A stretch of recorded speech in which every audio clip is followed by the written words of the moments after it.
इतनी भी तौफीक नहीं हो रही कि गुनाह करके अल्लाह को पुकार लो, अल्लाह से तौबा कर लो। और इसके बारे में एक हदीस है, नबी अकरम सल्लल्लाहु अलैहि वसल्लम ने फरमाया, a servant committed a sin and he said, Allah के एक बंदे ने गुनाह किया और उसने कहा, या रब्बी forgive me, O Allah forgive me.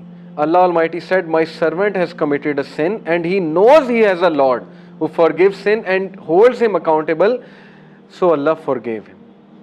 Then the servant returned to this sin and he said, oh Allah forgive my sin. वो फिर गया उस गुनाह की तरफ और उसने अल्लाह से दोबारा माफ़ी मांगी, ओ अल्लाह forgive my sin. Allah said, my servant has committed a sin and he knows he has a Lord who forgives sins and holds him accountable, so I forgive him. फिर दोबारा उसने सिन किया और फिर दोबारा अल्लाह ताला से तौबा की और फिर अल्लाह ने यही रिप्लाई किया कि मेरा बंदा इस बात को एक्नॉलेज कर रहा है कि उसका रब है जो उसके गुनाह माफ़ फरमाता है, इसलिए मैं अपने बंदे को माफ़ कर रहा हूँ, यहाँ तक कि ही मीट्स हिज लॉर्ड। क्या साबित हुआ कि every son of Adam commit sin but the best are those who repent. आदम के तमाम औलाद जो है वो गुनाह करेगी, लेकिन बेहतरीन वो है जो रिपेंट कर लेंगे, जो अपनी मिस्टेक को एक्नॉलेज कर लेंगे, जो रब से माफ़ी मांग लेंगे, उनके लिए तौबा है। और यहाँ पे एक और बात की तरफ तवज्जो दिलाई कि कुछ लोग ऐसे होते हैं जो रेपिटेटिवली एक सिन करते हैं, खुदा न खास्ता एक चीज़ उनकी एडिक्शन बन जाती है, लेकिन वो गिव अप नहीं करते हैं, रूटीन नहीं बनाते हैं इस सिन को, वो हमेशा अल्लाह की तरफ पलटते हैं। जब उनसे कोई ख़ता होती है, कोई गुनाह होता है, वो रब की तरफ पलटते हैं। कितने बदकिस्मत वो लोग हैं जिनकी लाइफ में अल्लाह ही नहीं है, जिनके पास पलटने के लिए कोई चीज़ ही नहीं, कोई हस्ती नहीं है, जो रिडीम ही नहीं करते अपने आप को, और अगर करते हैं तो फिर वो बस अपने नफ्स से रिडीम करते हैं। और कितने ही खुशकिस्मत वो लोग हैं कि जिन पे जितना मर्जी बड़ा प्रॉब्लम आ जाए, चाहे वो जेल में भी हों, कहीं भी हों, लोनली हों, रात के आखिरी पहर में लोनली हों, उन्हें सब ने छोड़ दिया है, उनका कोई रिलेशनशिप ब्रेक हो गया, लेकिन वो एक सजदा करते हैं और मकसद हयात को पा जाते हैं। अल्लाह ताला को एक सजदा करते हैं, वो हील हो जाते हैं। और इनमें से, आप में से बहुत से लोग हैं जिन्होंने खुद एक्सपीरियंस किया होगा। इसलिए ये एक्सपीरियंशियल लर्निंग, ये सारी ऐसी चीज़ें जो एक्सपीरियंस से आती हैं। एक्सपीरियंस ही नहीं किया एक बंदे ने स्पिरिचुअलिटी को, रिलीजन को, क्या उससे बात करेंगे आप, क्या उसको दलील देंगे आप? इस वक्त जो है उसने सबमिट ही नहीं किया अल्लाह सुब्हानहू व तआला की तरफ। इसलिए you have to submit, you have to experience this, ये जो हदीस में आ रहा है। और फिर एक ज़बरदस्त हदीस है, the gates of paradise are opened on Monday and Thursday, Allah forgives every servant who does not associate anything with him except a man with enmity between himself and his brother.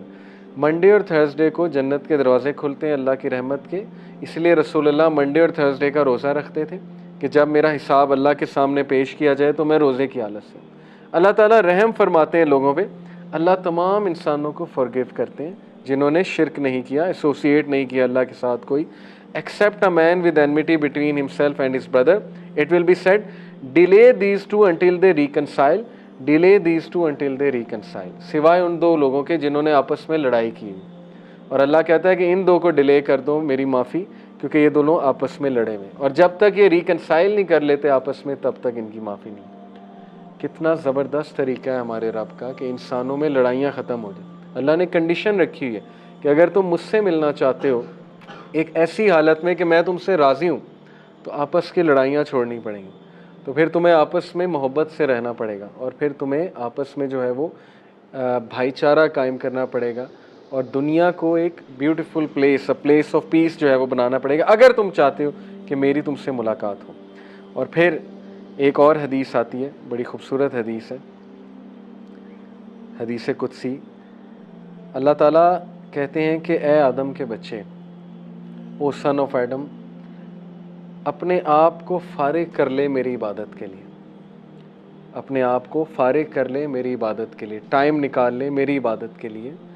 मैं तेरे दिल को गनी कर दूंगा और मैं तेरी आंखों के दरमियान गिना भर दूंगा, यानी कि तुझे एक ऐसा विज़न दूंगा, तुझे एक ऐसी आज़ादी दूंगा, तुझे एक ऐसी एम्पावरमेंट दूंगा, तेरे मामलात को अपने हाथ में ले लूँगा और तेरे टाइम में बरकत आ जाएगी, और तेरी चीज़ों जो है वो बरकत से होने लग जाएंगी। किस लिए?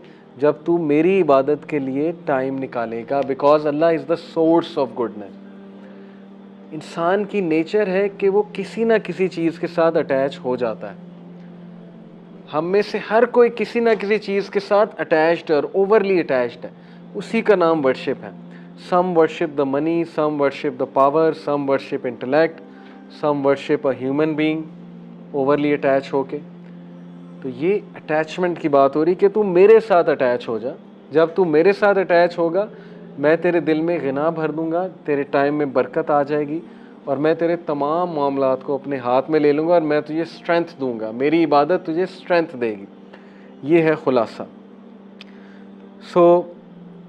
ये जो सारे एट्रीब्यूट्स मैंने आज आपको अल्लाह सुब्हानहू व तआला के बताए, और जो कुरान की ऐसी आयात आपको अल्लाह के बारे में बताई, ऐसे साइंस बताए जिनसे हम अल्लाह को पहचान सकें, इस सब का एक ही गोल है जो तमाम अंबिया का गोल था कि अल्लाह को पहचानो, क्रिएटर को पहचानो, and go to him. Unity भी इससे कायम होगी, हमारे वर्ल्ड के प्रॉब्लम्स भी इससे सॉल्व होंगे, और क्रिएटर को जब हम पहचान लेंगे, उसकी इबादत करेंगे, तो हमें उसका कहना भी मानना पड़ेगा।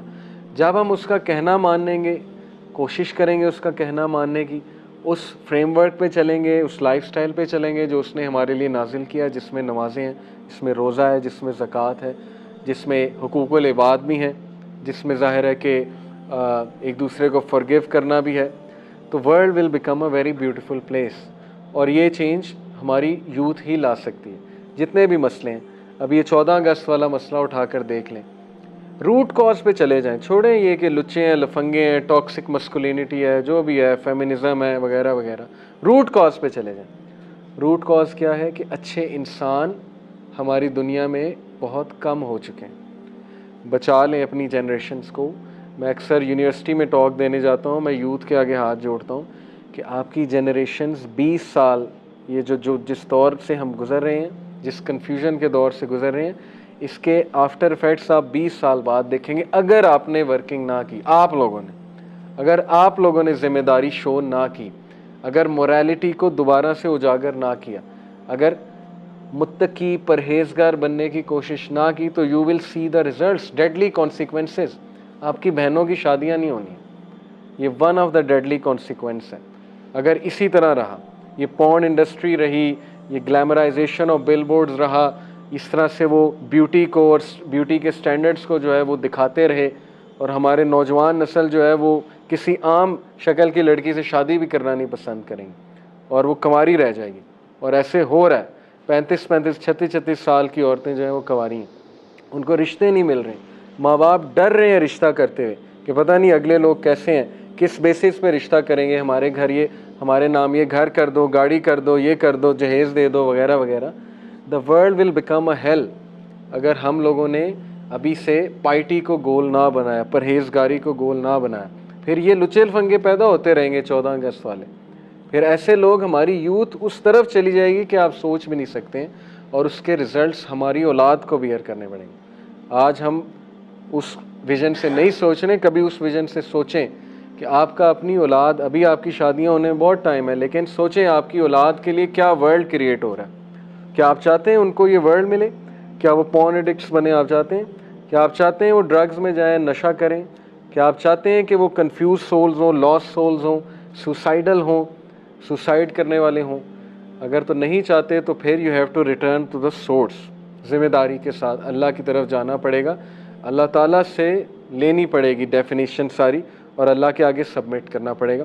सो अल्लाह ताला हमारे हार्ट्स को नरम करे, हमारे दिलों को नरम करे, और हमें मुत्तकी बनाए, परहेजगार बनाए।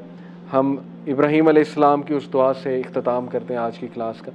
बहुत खूबसूरत दुआ है, बहुत विजन है इस दुआ में। रब्बी जालनी मुकीम अस्सलाती व मिन ज़ुर्रियती रब्बना व तक़ब्बल दुआ रब्बना अग़फ़िरली वली वालिदैया वलिल मोमिनीना यौम यक़ूमुल हिसाब आमीन। कि अल्लाह मुझे, मेरी औलाद को नमाजी बना। बहुत बहुत बहुत खूबसूरत दुआ है, अगर आप इस पर गौर करें। इससे भी ऊपर जाएं और कहें अल्लाह मेरी और मेरी औलाद को ज़ानी ना बना, और अगर कोई भी हिस्सा ज़िना का लिखा हुआ है तो उसको ख़त्म कर दे, और हमारी औलाद को परहेजगार बना, मुत्तकीन बना, लीडर्स बना, और हमें उस दिन माफ़ कर दे जिस दिन तू लोगों को रेस करेगा इंशाअल्लाह ताला। जज़ाकल्लाह खैर। सुब्हानकल्लाह व बिहम्दिका अशहदु अल्ला इलाहा इल्ला अंता अस्तग़फिरुका व अतूबु इलैक।